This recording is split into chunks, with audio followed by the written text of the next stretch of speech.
Hello everyone, thank you for watching this video. I'm Federico Lelli and I am a researcher at the Arcetri Astrophysical Observatory in Italy. In this talk I will show you some evidence regarding the existence of stellar bulges and regularly rotating disk in galaxies at high redshift. But let me start from some important lessons from galaxies at redshift 0. In this plot you can see the rotation curves for massive spiral galaxies at redshift 0 in different beams of bulge luminosity. So on the left, we have galaxies with luminous high mass bulges, and on the right, galaxies with faint low mass bulges. For galaxies with high mass bulges, the rotation curves have a very characteristic shape, which shows a very fast rise in the center, then a decline, and finally a flat part. And in particular, this decline at intermediate radii is really a signature for the presence of massive bulges. This can be easily understood if we build a mass model of a galaxy. The procedure is the following. We can take an optical or near-infrared image and then trace the surface brightness profile of the galaxy. We can decompose the bulge from the disk in a non-parametric fashion, and we can use these two components to solve numerically the Poisson equation in cylindrical coordinates. Next, we can calculate the expected circular velocity in the disk midplane for z equal to 0.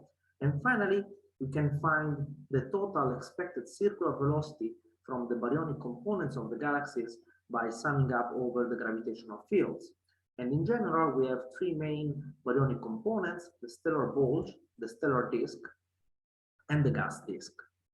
In this equation, these upsilon values represent the so-called mass to light ratios for the bulge, the disk, and the gas. We can be constrained using stellar population synthesis models, but also used as free parameters in fitting rotation curves. And in particular, in the case of this galaxy up here, the bulge is clearly dominating the dynamics in the central parts, and is the bulge causing the inner decline. Of course, at large radii, there is a large discrepancy between the expected baryonic components and the observed rotation curves, and this is typically interpreted as the need of a massive dark matter halo. So the next step is to include in this equation also the contribution from a dark matter halo.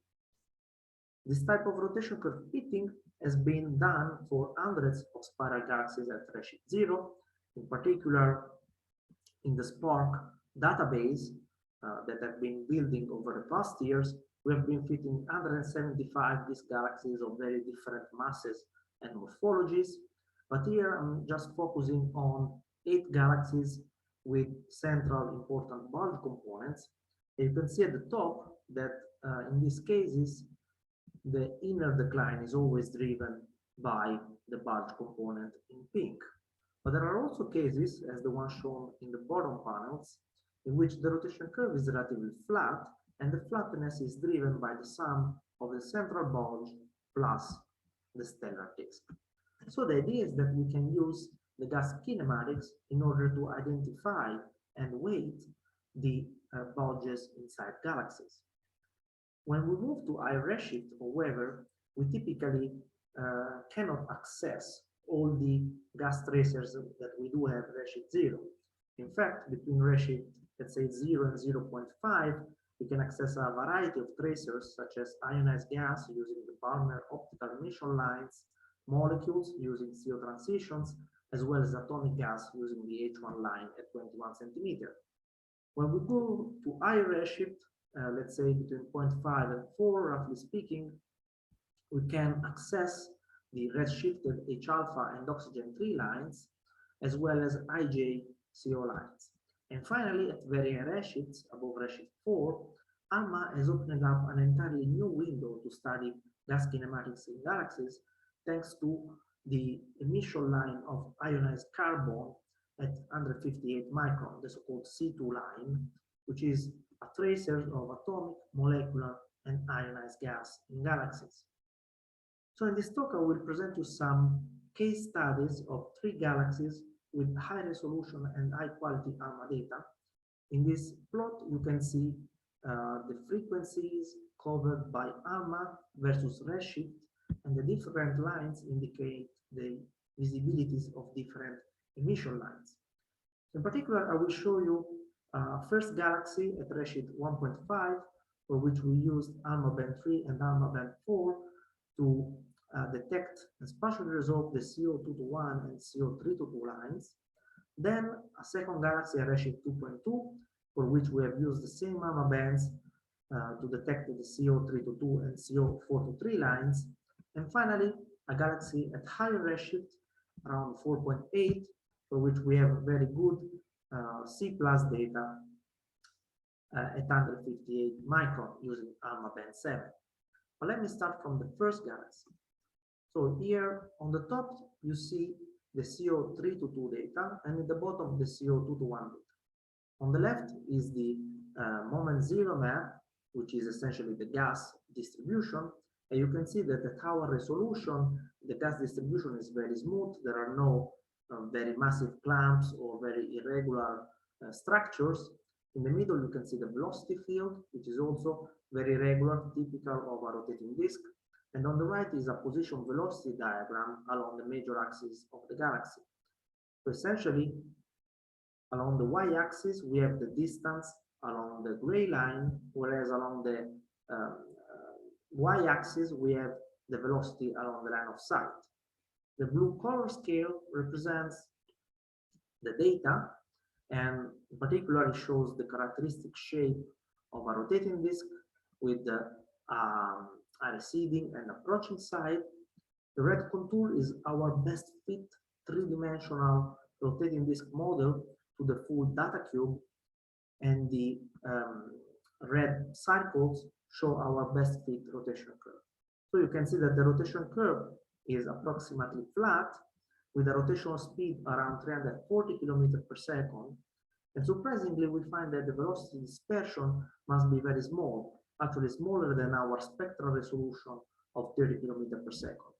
And this implies that the V over sigma ratio must be higher than 10, similar to gas disks in the local universe. For the second galaxy at redshift 2.2, we find very similar results.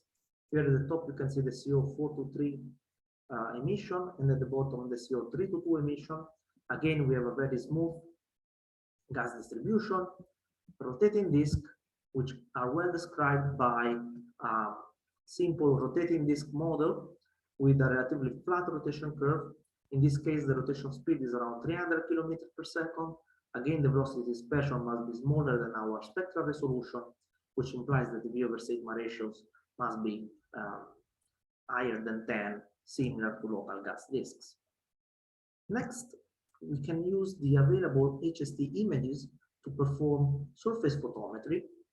So essentially, we simply measure the azimutally average flux in different rings, and we find that the galaxies have an exponential profile, which is typical for a star-forming stellar disk. So we can use these profiles together with the gas profiles from the CO maps to build a mass model.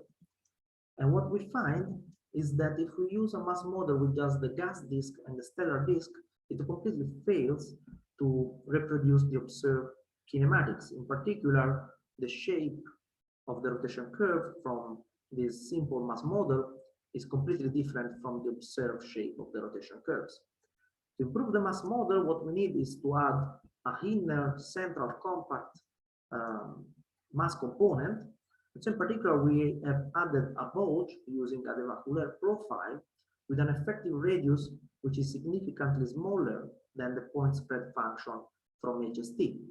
After we add this compact component, we can get a very decent fit to the rotation curve, and we find that the bulge to total mass ratio are relatively small, of the order of 5% for the Galaxy at redshift 1.5, of the order of 0.1 for the Galaxy at redshift 2.2. So these are relatively minor and compact bulges that have been missed by the HST images, but can be revealed with the high resolution CO observations. Now let me move to the Galaxy at redshift 4.8. This is an object that was originally identified by APEX in the sub-millimeter, providing relatively high star formation rates between 500 and 1,000 solar masses per year, which are actually not uncommon for massive galaxies at redshift 5. This object was also detected in the X-rays by Chandra, revealing a Compton-thick central AGN. And most importantly, this galaxy was detected in the C2 emission during ALMA cycle 0. Here on the left, you can see the HST image overlaid with the C plus mass map in white. And this map has a resolution of the order of 0.5 arcsecond. So we thought that this was the ideal candidate to perform high resolution ALMA observations. And in particular, we'll be pushing the PSF from 0.5 to 0.1 arcseconds.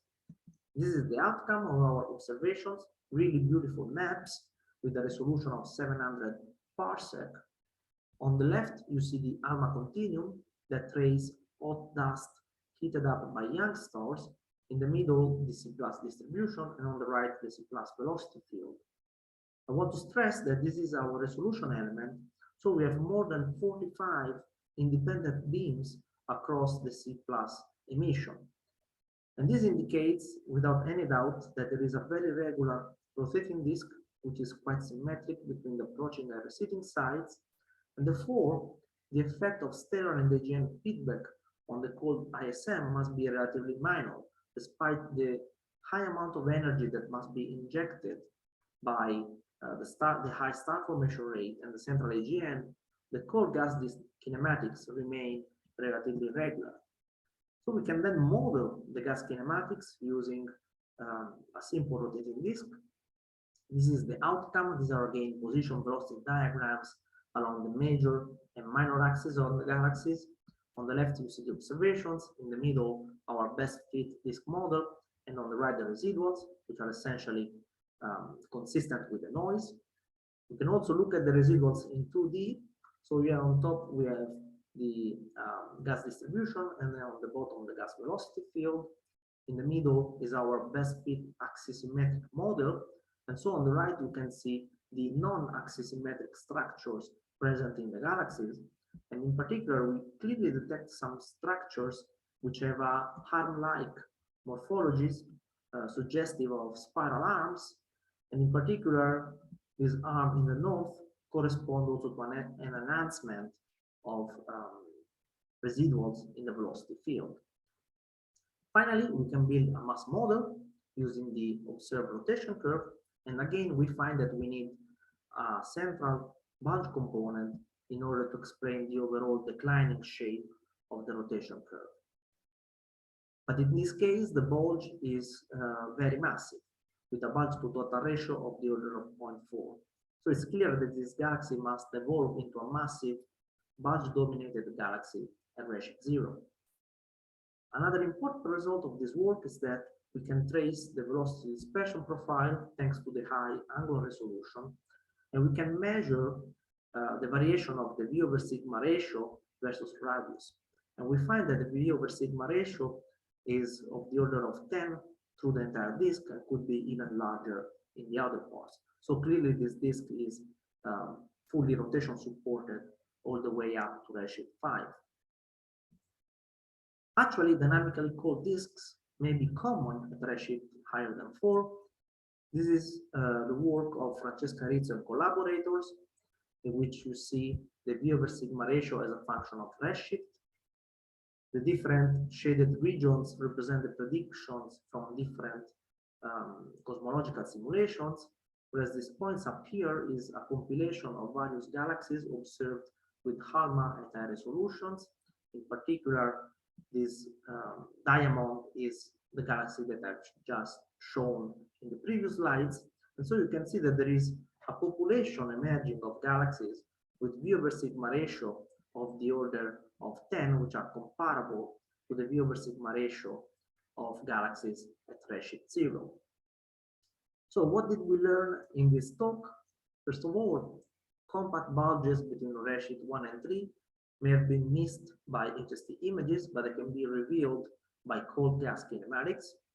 Second, bulges can be in place all the way up at redshift 5 when the universe was around 1.2 gigayears old. So the formation of bulges must be an extremely fast and efficient process. One possibility is that they simply form by the monolithic collapse in a very quick way, or we may need some very early and fast mergers of some proto-galaxies. But it's clear that processes that occur over longer dynamical time scales, such as secular processes within the disk or the spiraling of gas clamps, cannot always be at work because we need, in some cases, mechanisms that occur on a time scale smaller than 1 billion years. And finally, bulges can form in dynamically cold disks with V over sigma ratios higher than 10. So the presence of a clumpy and turbulent disk is not necessarily a requirement for bulge formation, at least for the cases that I've just shown you in this presentation. Thank you.